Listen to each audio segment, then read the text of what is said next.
In 1607, Britain started colonizing in the Virgin Territory of America. Britain is already separated by the Atlantic Ocean from the colonies. Right away, though, it's clear that a problem is forming. America cannot stay under control for long, and the British were well aware of this truth. Britain knew they couldn't always stay in control, but they tried. They created laws, taxes, and restrictions in order to keep the colonists in line. All of these laws and restrictions came from Parliament, the British government. A government an ocean away was telling the colonists how to live their lives.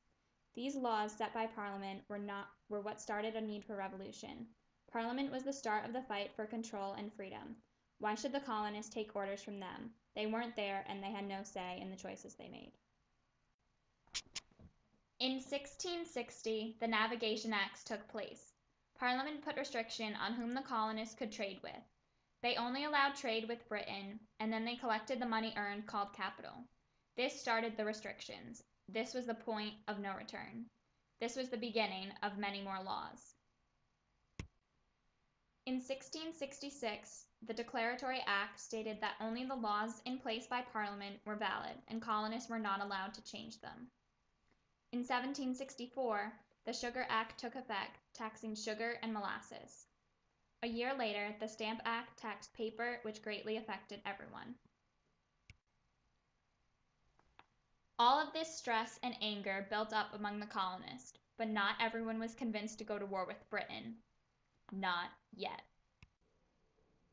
But in 1776, Thomas Paine changed the views of those who were still undecided. He wrote a pamphlet called Common Sense, which challenged the British government. This pamphlet strongly suggested that in order to get our much-needed independence from Britain, we must go to war. Paine's article changed the colonists from 50-50 to 80-20.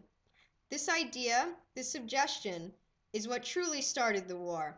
The fire had been officially ignited. Everything leading up to this is what built the tension. It set up the dominoes. All that was needed was a little push. In the American Revolution, the main goal of colonists was to become an independent nation, and also tax-free. After the Revolution, independence was won. Sadly, there was a trade-off, and they still had to deal with taxes. But regardless, their independence was a success, and they were completely free of Britain. Look back to 1607. Why was America colonized? People came here for religious freedom. The idea of democracy was having this religious freedom. Over the course of 100 years, the concept of democracy clearly changed. As we can see, just before the Revolutionary War began, democracy now means being tax-free.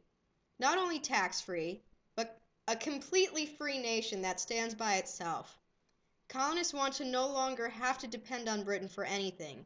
Democracy is now an idea for self-government. As we look back now, we can see that the taxing and overbearing restrictions set by Parliament are what caused the Revolutionary War in America.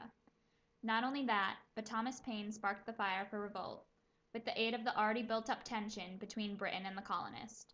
Democracy has also changed from the time of settlement up to the time of revolution. First it was religious freedom, then it was a need for self-government. The American Revolution was a success because colonists finally got what they wanted. A nation to call their own.